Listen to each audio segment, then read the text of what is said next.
আজকের এই রক্তদান শিবিরের শুভ উদ্বোধন প্রদীপ প্রজ্বলনের মাধ্যমে শ্রদ্ধেয় দেবাশিস নাথ শর্মা মহোদয় অনারেবল অতিথিদেরকে বরণ করে নেবেন। আমাদের সবাইকে আসন গ্রহণ করার জন্য অনুরোধ করছি।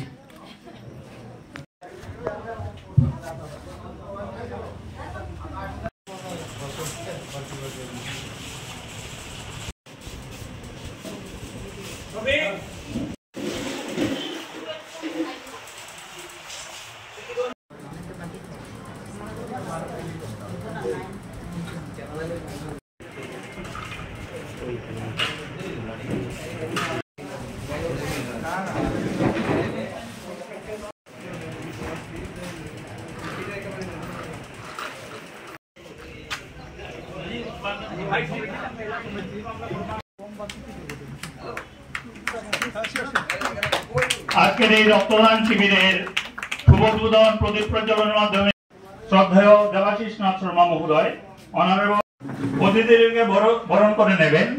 আমাদের সবাইকে আসন গ্রহণ করার জন্য অনুরোধ করছি।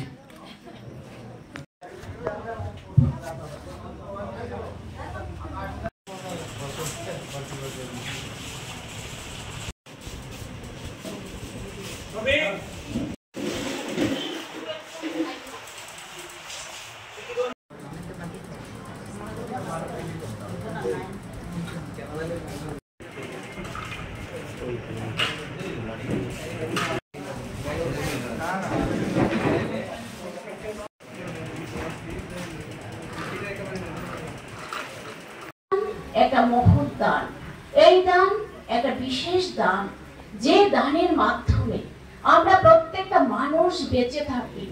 এই সমাজে বাঁচতে গেলে প্রতিনিয়ত আমাদের রক্তের প্রয়োজন হয়। কেমন রক্তের প্রয়োজন হয়? আমি যদি ঘর থেকে বের হই, এখন রাস্তাঘাটে যে যানজট আছে, সেই যানজটে আমি জানি না আমি ঘর থেকে বেরিয়ে আমি কি সুস্থভাবে আবার বাড়িতে ফিরতে পারবো কিনা। সে যানজটের শিকার হয়ে অর্থাৎ অ্যাক্সিডেন্টের মাধ্যমে যদি আমাকে হসপিটালে যেতে হয়, আর সেখানে যদি সেই ডিউটিরত ডাক্তার বলেন যে আপনার রক্তের প্রয়োজন, বা আমার পরিবারকে বলেন রক্তের প্রয়োজন, তাহলে আমরা রক্ত কোথায় পাবো? ভাবতে হবে।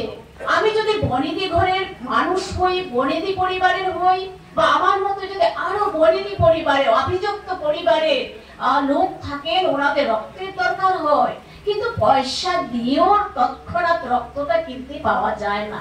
সেটা ভাবনার বিষয়। পয়সা থাকলেও আমরা রক্ত কিনতে পারি না। তার জন্য আমাদের মানব সেবা অর্থাৎ রক্তদানে প্রত্যেককে এগিয়ে আসতে হবে, এবং সেই রক্তদানটা আমি বলবো একটা সেবামূলক দান, সেবা। আমাদের ভারতবর্ষের যশস্বী প্রধানমন্ত্রী উনি বলছেন সেবা, সুশাসন, গরিব কল্যাণ, তিনটি উনি আমাদেরকে দিক নির্দেশ করেছেন, সেবা, সুশাসন, গরিব কল্যাণ। আমি বলবো ওই রক্তদানটা একটা সেবামূলক কাজের একটা জ্বলজ্যান্ত উদাহরণ।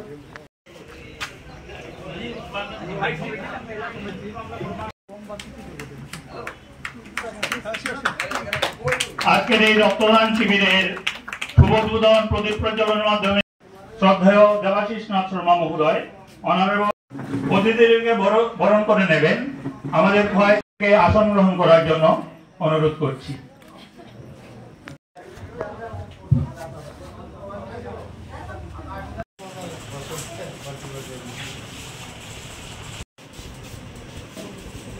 Okay.